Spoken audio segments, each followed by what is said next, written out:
days and the way you answer and explain when we have questions. It's a very important work you are doing. So thank you for that. I'm Kevin. So I'm working at the University of Neuchâtel. I applied twice for the global Marie Curie Global Fellowship, and I got granted this year after the second submission. And I will explain a bit what's going on this project. So no worries, it will be a quick presentation on the science part. So I'm a plant biologist. I'm working on different plant species, Arabidopsis, Brachypodium, and Lupinus albus. And the aim of this research is to understand how root system develop in different plants and how the root system architecture helps the plant to adapt to the environment. So as you may know, there are plenty of plant species, of course, and there are also plenty of root system, different root system. So we usually call the hidden half of plant. It's for me the brain of plants, but whatever. So this root system evolved during the life of plant. It responds to biotic and abiotic stresses and allows plants to colonize whole kind of environment and soil. It helps the plant to anchor the body of the plant to the ground and get water and nutrients. What is interesting for us and what we discovered in the past decades is that this root system is constantly evolving. So we have two different important words here: diversity, root diversity, and root plasticity. The diversity means within one species you can have very different root system, even for plants which are distant from 10 meters. This is very important. So it means that for one species, the plant can adapt its root architecture to the environment. And the plasticity, if you take like clonal plants and you put them in two different medium, you will have very different medium or soil. You will have two very different root system architecture. So the aim of this Marie Curie is to understand genetic, molecular, and cellular mechanism which participate to this process of root system architecture, of shaping this root system architecture. So this will be the science part. Where I come from, what I did. So I did my PhD in France, in Toulouse, in the southwest of France. It's a 3 years PhD in France. I got granted from the French government to do that. I was working on a specific field called cell wall biology. So this is one of the first keyword. And then I moved to Montpellier in the southwest, in the south of France for 2 years and a half during COVID, postdoc, 2 years and a half postdoc during COVID. And this time the keyword was root development. And then I met Job Vermeer, the professor here in Neuchâtel, in Montpellier, during a PhD defense. And we started discuss about common interest in science, and we decided to go further on interest. So I joined his lab 2 years, years and a half, no, yeah, years and a half ago. But we were in contact way before that. And this time, the keyword is cell wall biology and root development. So I clearly joined the PhD project, the first postdoc project, to melt it into his thematic in here in Neuchâtel. So this is something I think it's a first important point. Then I applied in 2021 and 2022 for the Marie Curie fellowship and got it this year. In terms of expertise, just for you to know, like to have an overview of who I am and what kind of thing I did. So in terms of technical skill, it's basic plant biologist toolkit. I won't go into details for that.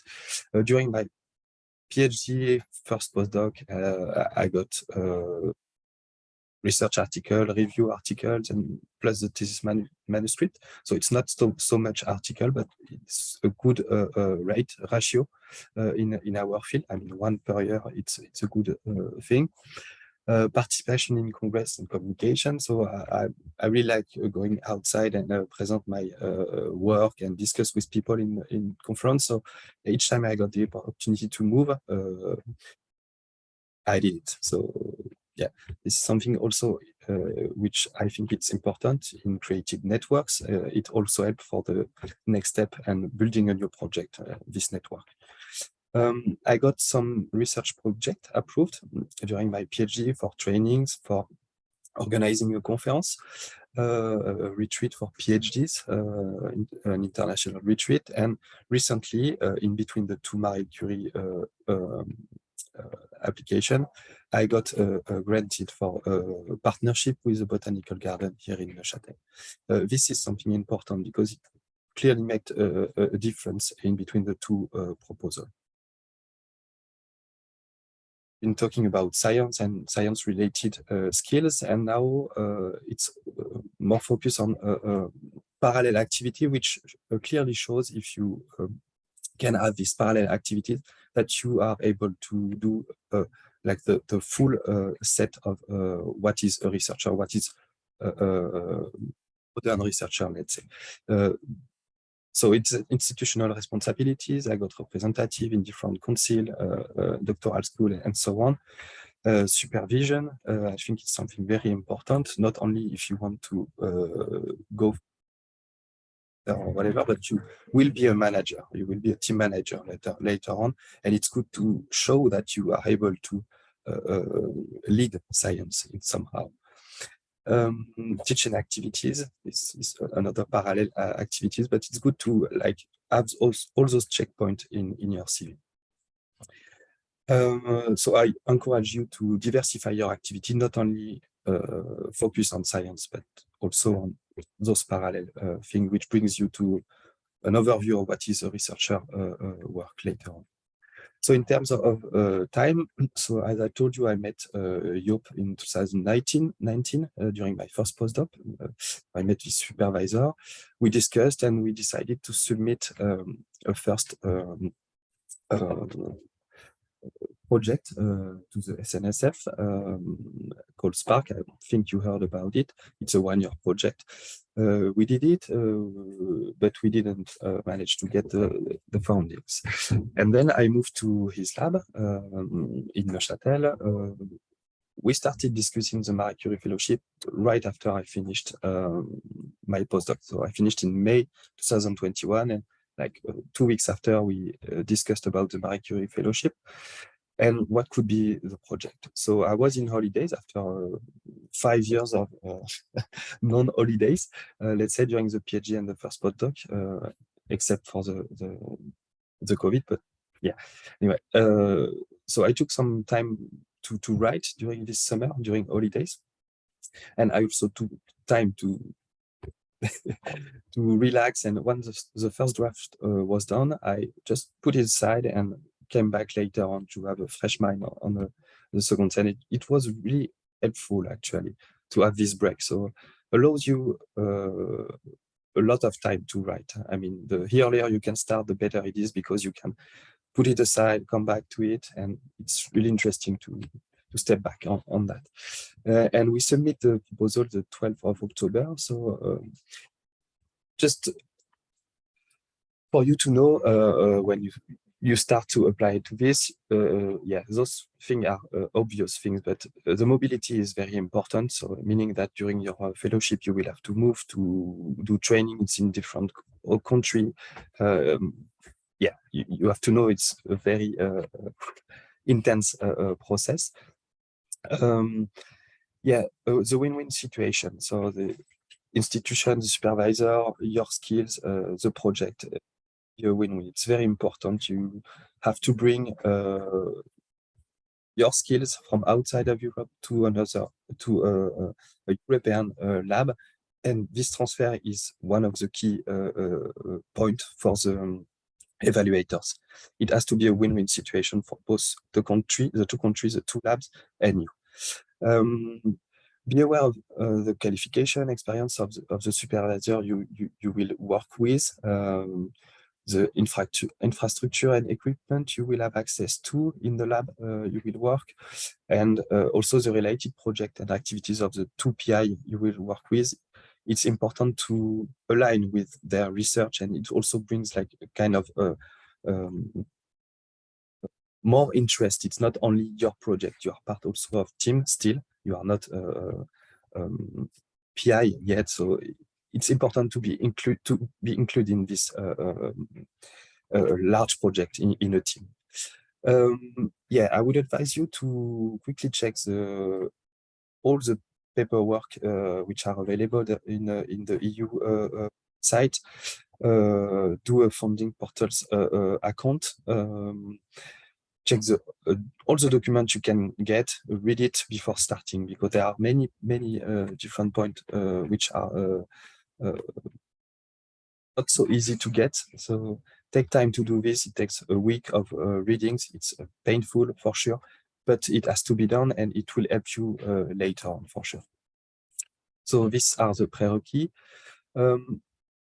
When we started, so Joop, Professor Joop in the University of Neuchâtel decided to go in one direction. So the idea came from him, and we discussed around this idea. And clearly, at the beginning, I chose to go in that direction, but at the end, it's not what we discussed at the beginning. So it's a constant discussion, constant building on the project.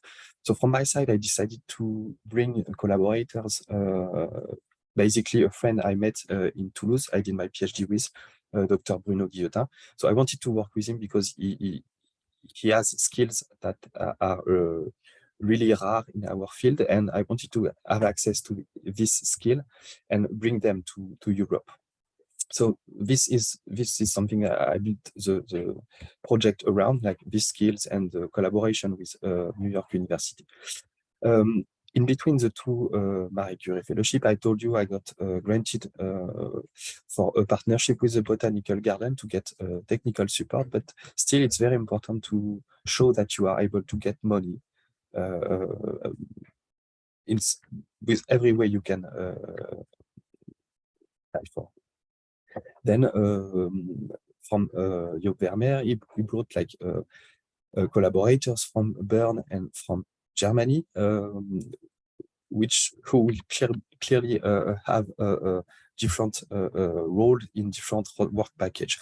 So basically, those collaborators have skills we do not have, I do not have, I'm interested in, and the idea is to go there, spend some time, bring the skills to the lab, and then transfer the skills to a lab in France for the outgoing, the returning phase. Sorry.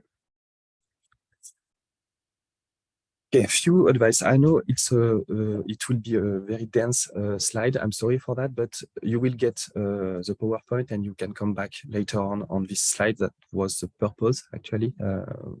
Even if it's recorded, it's easier to read and take time on the slide. So I started in June. The first, I will talk about the first application. I started in June and submitted in 12th of October. I told you I had holidays.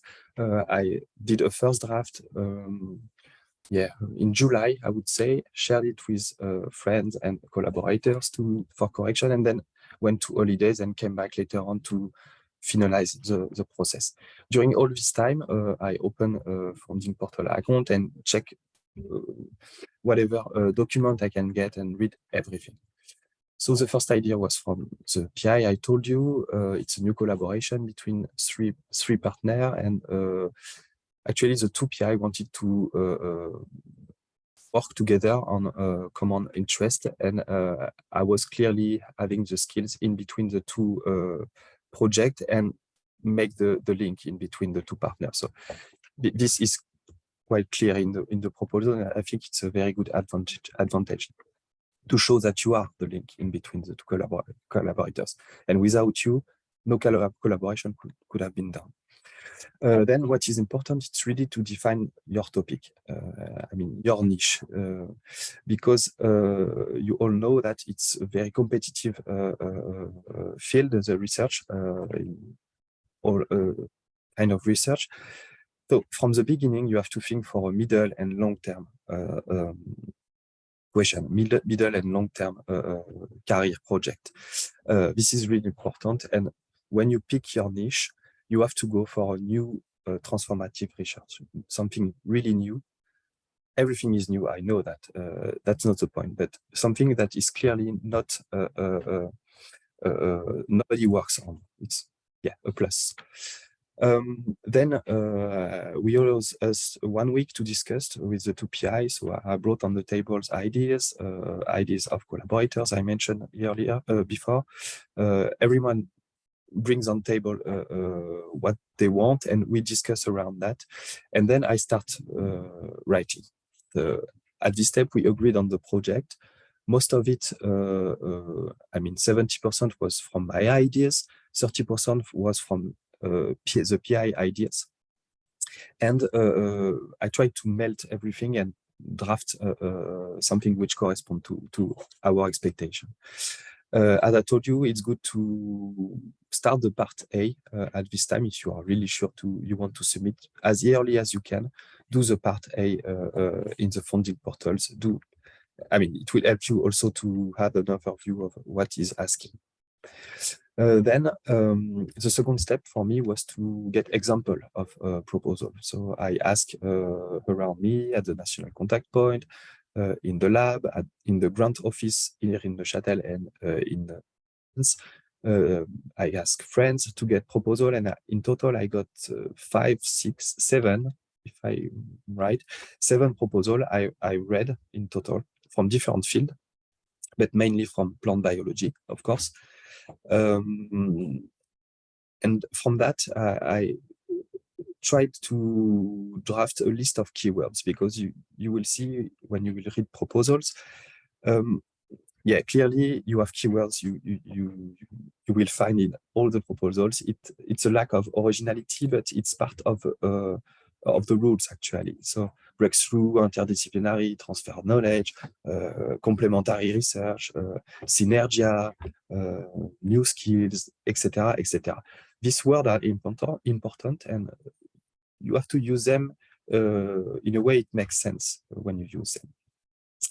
The schematics, I started to draft schematics, the Gantt chart very earlier, actually, way earlier before started writing, because it helped me to structure the proposal.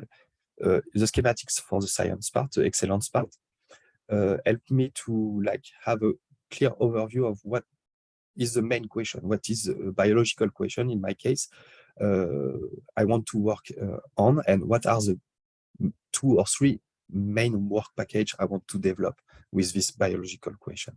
So figures, easy to understand for non-specialists, of course, catchy, whatever you want, be original, and it has to be something which correspond to you and your who you are.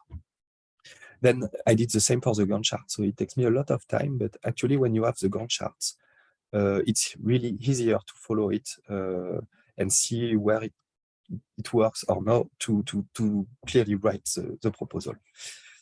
Then I heard you were talking about it, but the balance between the 3 parts is important, and you get this balance and the number of pages by reading a different proposal. It's always the same. It's 5 pages, 3, 2, something like that, or 2.5, 2.5. Anyway, find your balance, what fits to your project. But stick to what you already see. You won't reinvent the wheel, for sure. Then take time to focus on the trainings. Okay, these skills, I will need it for this package. This skill. Where shall I get these skills? And put it in a Gantt chart and organize it, and you will see, once you have all these key steps, you have the skeleton of your proposal, and all the rest is just writing and bring keywords and organize it in a way that you are not redundant. It's well balanced in between the 3 parts, and it will go on. Key publication, at the beginning I got 20 references, too much. It reduced until 14, in between 10 to 14 references of very important publication in your field. So don't miss one of those publications. Secondment, yeah, it has to be think in terms of training, in terms of new collaborators, networking. So yeah, this is something that has to be quickly think.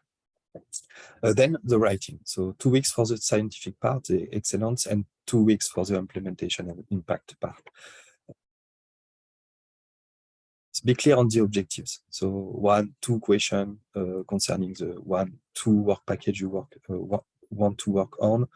Be clear on that. Very simple question which are linked to the overall biological question, which are linked to the figures, linked to the Gantt chart, yeah, it has to be very easy for the reader to see where you are going. I told you, be clear on the middle and long-term objectives. It goes by the network you want to build. It also goes by the question, the scientific question, of course, where you want to go. Yeah, this is something you have to think already, because it can be seen in a proposal if someone is just working on one project or is looking for a long-term project. It has to be developed in that way. This is the way I did, actually. Yeah, I'm just sharing experience here. It's, yeah, we can discuss later. And yeah, the skills you need to get and the training you will need for your career. And finally, at the first draft, I shared the complete 10 pages with the PI, the collaborators, the NCP, if possible, the grant office in your department, if possible, friends around me. So I got a lot of feedbacks, very different kind of feedbacks, and it was really helpful to see the different expectation of researcher, mainly, or people who knows how to work around this Marie Curie fellowship. Global and detailed feedback are very important, and I see that as a collective effort, really. So if people help you, it's a very collective thing, and I really like this part of getting feedback. Yeah, you need to step back. So for me, it was holidays. I put it aside, completely disconnected, and came back with a fresh mind. I took all the comments, look at it, and reorganize for a last version of the Marie Curie Fellowship. Yeah, it helps you really help you to not being redundant and reorganize the different part. Okay, this part is not in impact, it's in implementation. This part I talk about it in the excellence part. I should not come back to it. It's already clear. Yeah. And at the end, try to reach the essence of your proposal. And for each part, what is really important, what is not. So just to have a straight reading for the evaluators. So we got the feedback in March 2022. I got a good score, 93.6%, the seal of excellence. The success rate was low this year, and the cutoff was 95.8, so it was really high. And actually, I got a very few thesis comment. You can see all of them in here, and I got 5 for the implementation part, so I was very, very surprised about it. But anyway, it's good. And yeah, the feedback I got, like these weaknesses, I really use them to remodel the next one. Okay, so once you get that, you are a bit disappointed, but you know you have a second chance. And in between, I got this partnership with the Botanical Garden, and I spent only 2 weeks for the second submission of writing, because all of it was there. I got already a good score, not so much weaknesses. I just needed time to process all this information, and it was quite easy, the second submission. Yeah, I told you I did new partnership. I added also preliminary input from preliminary work in the excellence part, which was, yeah, a plus, not very important, but a plus to build the introduction and say, okay, we already have this goes in this direction. So clearly the next question, the biological question, is this one, and I want to answer this question. Then I completely remodeled the introduction. I shortened it a lot, reread it, shortened it, and make it really clear. Like I shortened it also because I modified the figure in the introduction to make it, more understandable for non-field evaluators. Obvious, fix the weakness and make them strengths. It's good to have actually. I really learned a lot during this year by just put your proposal aside, coming back to you sometime when you have space in your mind to do it, and it really improves the reading once you have time to reread what you did. I redesigned the figures, the Gantt chart. It was less work because I had 1 year to digest all this information. Okay, so keep in mind that the more readers you will have, the more feedback you will have, the more helpful it will be for the evaluators. I mean, you will have evaluators from outside of your field. If it's not clear, it won't be clear for him. You won't be you won't get a good note, a good score. Figure, schematic, and Gantt chart has to be, it's part of the skeleton and the main thing that stay in the mind of the evaluators. Allows you 1 week before the submission to come back to the Marie Curie fellowship templates and the EU document to see if each of the section, if of the part, you fit it. I mean, sometimes you've completely forgot 1 or 2 points, and for this kind of proposal, you have to check all the points. So just come back at the end with a proposal ready and check 1 point by point before submission. And all those keywords I mentioned at the beginning are actually very important to structure your proposal. And I choose to put them in bold during in the text to help the readers because it's 10 pages, very dense. Also, it helps to structure it, but just visually. I'm a visual person. Maybe it helps for the next step. And then I got the result for the second proposal, and I got it. So as you can see, the success rate was higher than the first one in 2021. It's 2022 here, sorry. The cutoff was 92.6 last year, so lower than the previous one. I clearly improved the excellence part from 4.6 to 4.8. The impact went to 5. So yeah, I did well, it seems, in that part. But the implementation, I did not change it so much, and from 5, I went below on 4.70. So yeah, as you can see here, I had more weaknesses in the second one, which was granted, than in the first one, which is interesting. And clearly, the score you get depends on the evaluator. So just to conclude, there is a part of lottery in here, and you have to be aware of that. It's not only, if you do a proper job, it's not only in your hand at the end. I share with you guys the Gantt chart I did. It's good to have plenty of examples I mentioned, so you have it in here. Feel free to use it. And thank you for your attention. If you have questions, sorry it was a bit quick and maybe redundant. Maybe you have questions. Thank you.